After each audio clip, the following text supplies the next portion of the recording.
Welcome to Goodwin Law Unplugged, Florida real estate and more. This podcast features candid insight from real estate industry professionals from all sectors. Your host, attorney Matthew Goodwin, a native Floridian and experienced real estate attorney, will provide his personal insight on legal matters and feature other professionals offering their candid advice. Whether you're a first-time homebuyer, seasoned investor, or experienced real estate agent, there is something for everyone. Thanks for joining us on Goodwin Law Unplugged. Hi, everybody. Thanks for tuning in to another episode of Goodwin Law Unplugged. This is Matt Goodwin. Remember, there's no attorney-client relationship established just by listening to this, but you will get some really helpful information on the law that is intended to educate realtors, real estate investors, the general public, anybody who's buying or selling real estate or real property in the state of Florida. Today, I'm going to talk about buying property with an LLC in Florida. I get a lot of requests to set up holding companies when someone is about to purchase a piece of real estate. And the most common and favored entity structure is a Florida limited liability company, which is referred to as an LLC. It's really easy to set up. So a lot of people establish these companies and then they don't do anything else with them. And sometimes the company gets administratively dissolved by not taking a very small step. Today, I'm going to talk to you about the decisions you need to be aware of when setting up an LLC, management considerations, statutory requirements, without getting too boring, talking about too much boring stuff, and maybe some tax considerations. Now, I'm not going to give you any tax advice, but I'm going to talk to you about the topics you would want to address with your tax professional. So the first thing you need to do when you decide to utilize an LLC to purchase property in real estate is you need to decide whether it's going to be a single member or a multi-member LLC. There's big differences when it comes to liability. Now, most husband and wife couples would naturally set up a multi-member or a two-member LLC, and most single individuals would set up a single-member LLC without thinking twice. And if there's a partnership that already exists, then you have a multi-member LLC with the partners. What a lot of out-of-state investors don't know, and even some local investors that have already used an LLC, is they don't know that when they use a single member LLC, they lose protection from creditors, and it's called charging order protection. So what that provides you is if you have a bunch of other assets and you set up a multi-member LLC, you have this charging order protection. Someone gets a judgment against you, they can only come after those assets owned by the LLC. And that's significant because what does that say about a single member LLC? And why would anyone want a single member LLC? Well, not everybody wants to have a partner, number one, right? So you may not have a choice to have a multi-member LLC. That doesn't mean you lose all the benefits of having an LLC, but that's a pretty big one for some people. There are ways to supplement your liability coverage with an umbrella policy and in combination with a good homeowner's policy on that property. But there's a lot of other reasons why you might still want an LLC that's considered a single member LLC, such as the management. And that's where the next decision comes in. You have two choices. Either you have a manager managed LLC or a member managed LLC. Now, the members of an LLC are the owners. When you look on the Florida's website, it's sunbiz.org on the Department of Corporations for the Secretary of State. You can look up any company, corporation, limited liability company, partnership, fictitious entity, and you can see who is listed there, and they have a little title next to their name. It's usually an acronym, manager or managing member or authorized member, or for a corporation, president, secretary. You can even specify something as generic as being just a director. Now, I'm not going to talk about all the differences between those titles today, but the designation is really important, because if it's not known whether it's a manager managed or member managed just by looking at the Sunbiz printout, then you have to usually produce additional supporting documentation. And when you go to sell that property, it may put you through a few hoops, and it's good to be prepared and understand how that works. So when you set up the LLC, it's a good practice to designate whether it's a manager managed or a member managed in the section where you identify what the purpose is and any optional provisions you want to apply.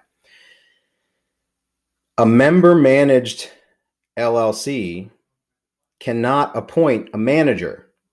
And this is important because that means that if you are designated as a member managed LLC, then the owners must be listed as those point persons in the public records. Whereas a manager managed LLC often lists a manager's name on the public records, and there's no mention of the true ownership interest in that corporation. This is really important for a lot of investors that have multiple properties across the state. They don't want people to know who owns that entity. And there may be some other way to find out, I suppose, but not through the Secretary of State's portal, because it's just not provided.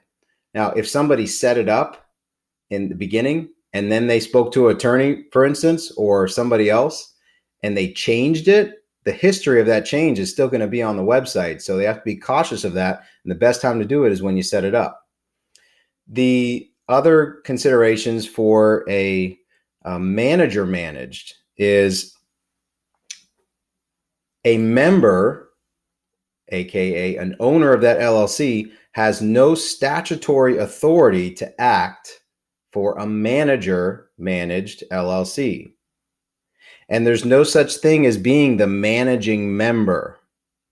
Now, if one of the members is also the manager, then they're just the manager. And that's how they're identified on the website.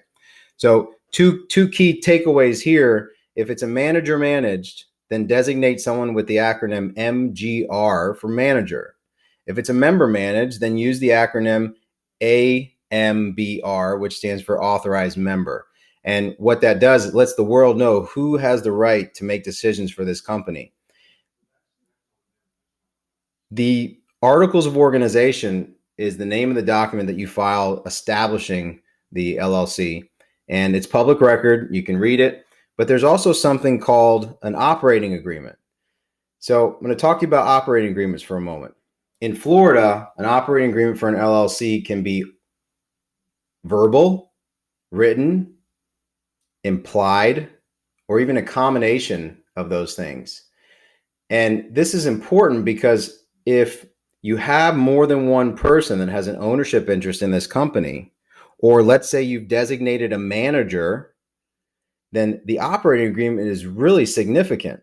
Now, there's statutory provisions in the Florida statutes that will tell you how it's governed. But if you want to change that, the provisions that you can change, or the powers that you can change, you got to have some sort of an operating agreement. Now, if you have a written operating agreement that doesn't provide for everything, but then you've also had discussions, and your course of dealing over the last year, 2, 3 years has offered insight as to how that LLC is to be managed, then you can imply from those circumstances an operating agreement. So there's something that's called an integration clause. In the written operating agreement, this clause is so important because if you don't have it, then you can imply the circumstances and add terms to your operating agreement based on a verbal conversation you had. And this makes it ripe for litigation, especially for partnerships or multiple entities that own real estate holdings in a limited liability company in Florida. So the integration clause is key. Now, the other thing that's important is the operating agreement trumps the articles of organization. So you can have these articles of organization set up, and it says the purpose of this company is to do anything and everything that's legal, or for all legal purposes. Well, if you have, or if you end up with an operating agreement that doesn't have an integration clause and it's written, then additional information can be put into this quote unquote operating agreement, and it can create some issues. And it really has to do with when the LLC is terminated, or let's say there's a dispute while you own property in the LLC. One of the most common disputes is a divorce. You have someone who owns an interest in an LLC, and it comes time to divide the assets in a dissolution of marriage, and they look for this operating agreement. Well, one party says that he had a 75% stake in the company.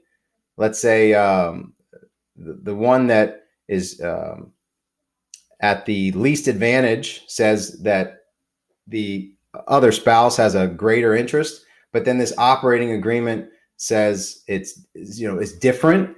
Well, you're just going to keep racking up your attorney's fees arguing about it. And the significance here is if you have a really valuable asset that's owned by an LLC, you're opening yourselves up to additional liability. So if you have a partner and you have an LLC, get an operating agreement in writing and make sure you have an integration clause. Other considerations with an LLC, you don't have to have a tax ID number, but there's IRS has a form SS4, and you can also apply for a tax ID online. It's the application process that you need to understand when you're setting up a tax ID number. So for taxation purposes, an LLC is default, a multi-member LLC is default taxed as a partnership. Single member LLC, it's a no-brainer because you can't be a partner with yourself, so it's considered a pass-through entity. Doesn't mean you can't still get a separate tax ID number for it, but it passes through to your personal tax return if you don't, so it's not a problem. But for a multi-member LLC, you apply for this tax return for this tax ID number, and you have to specify on there what type of entity you would like to be taxed as. Like I said, the default is a partnership, but you can make an election to be taxed as an S Corp as well. If you do elect to be taxed as an S Corp, you have to make an additional election, which means you have to fill out an additional form and submit it with the IRS. This is really, really important to get right. If you don't get it right when you set the LLC up, you can always change it, but then you have to file another form and seek the advice of your tax professional. And the more time you spend thinking through things in the beginning, the less of a headache you're going to have when something does come up. So getting the entity classification correct for tax purposes in the beginning is really important, and especially if you're going to have a multi-member LLC and you want to make sure that it's taxed properly. Seek the advice of your tax professional for that, because there is really significant details that would determine what may be best for you, such as whether you're going to have any employees. An S Corp election in that case may save you some employer taxes. The next thing I want to talk to you about is the management structure itself of an LLC. This is one of the big benefits of having an LLC. When you set up a corporation, for instance, you have to identify shareholders. And in an LLC, you don't do that. You may have membership interests, but you don't have to designate a number of shares. What you also don't have to do is have a meeting each year with the board. So you don't have to have bylaws and a board of directors. You can have a meeting with yourself for a corporation, meaning you can be a corporation of one shareholder, but the requirement to have bylaws and annual meetings is still there, and you have to have minutes for those meetings. So what some people will do is they'll set up a corporation, they'll buy some real estate. 5 years later, they talk to a lawyer, or maybe they're audited, and somebody says, can you please provide the meeting minutes from the last 5 years or the bylaws of your corporation? Well, statutorily, you're required to have those things. With an LLC, you're not. So it's a lot easier to manage an LLC from administrative standpoint. Not only that, but you don't need to file a separate tax return if you have an LLC, whereas with an S corp you do. So that's an important distinction. Again, these nuances can be really tricky to navigate on your own. So, schedule a meeting with your accountant for at least 30 minutes before you establish an LLC, and speak to your lawyer. If you are already experienced in it, you might want to get a refresher on it. Listening to this podcast is also helpful. And if you have any questions after the fact, you'll know how to contact me. The other thing I want to talk to you about is a statement of authority. There's something that the law changed a few years ago, and there's this document called a statement of authority that allows you to designate somebody and give them power to sign documents on behalf of your company. They don't even have to have an ownership interest. The other thing you can do with a statement of authority is you can limit somebody's power. What this document is it's available on the Secretary of State's website. You fill it out with the details of the company, and you name the people who you want to give power to or limit power to. You file it, then you request a certified copy of it, and you record a copy of that, the certified copy, in the public records of the county where the property is located. This makes it really easy for you to sell the property, or when it comes time to sell the property, they most likely won't ask you for some of these additional documentations or showing proof of the person signing has the actual authority to bind the company. So a lot of people don't think about these things when they're setting their LLC up, and then they get caught like a deer in the headlights when they go to sell the property. And if you're flipping properties, this could happen multiple times, and it just creates more work. So it's good to be informed on these things. A huge benefit of a statement of authority is for when it has to do with foreigners. So someone that's in another country can appoint a local person in a statement of authority, enabling them to sign for the company, making it easier for, let's say, a remote online notarization, a closing where you have a notarization done online, and there's this identification threshold. You have to prove that, who you are. And if you're in another country, it's a lot harder if you don't, or if you're a foreign person, a non-resident, not a non-resident alien, or otherwise have a local tax ID number, it's really hard to satisfy that identification threshold. So that's a little nuanced thing, a little tip for anyone that's a foreigner buying property, using an LLC, and getting a statement of authority on record in the county where the property exists. Liability is one of the biggest reasons that people form an LLC. But if you're doing that, just make sure you understand single versus multi-member and the benefits of one versus the other. To conclude this podcast, we talked about LLCs as the preferred entity to purchase real estate in Florida, and the multiple benefits of that, such as administrative ease, taxation purposes, and liability. So remember, don't just go set up an LLC because someone told you it was a good idea or that's what they do. Make sure you understand the benefits, what it's for, and whether it's the right thing for you. And if after that decision is made, make sure you think through all of these things that are really important to think through. On our next episode, we're going to be talking about land trusts. And a lot of the investors we work with buy property in the land trust, and there's a huge number of benefits. So make sure you tune in, and I'll have a special guest for you on that next episode. So I look forward to speaking to you, everybody. And thanks again for tuning in. Thanks for listening to Goodwin Law Unplugged. To learn more about Goodwin Law and to utilize our services, visit GoodwinEstatelaw.com or call 239-207-3403. Hablamos Espanol. To submit questions or be a guest on a future episode, message us on our website or on social media by searching for Goodwin Law PA in Naples, Florida. This has been Goodwin Law Unplugged. Thanks again for joining us.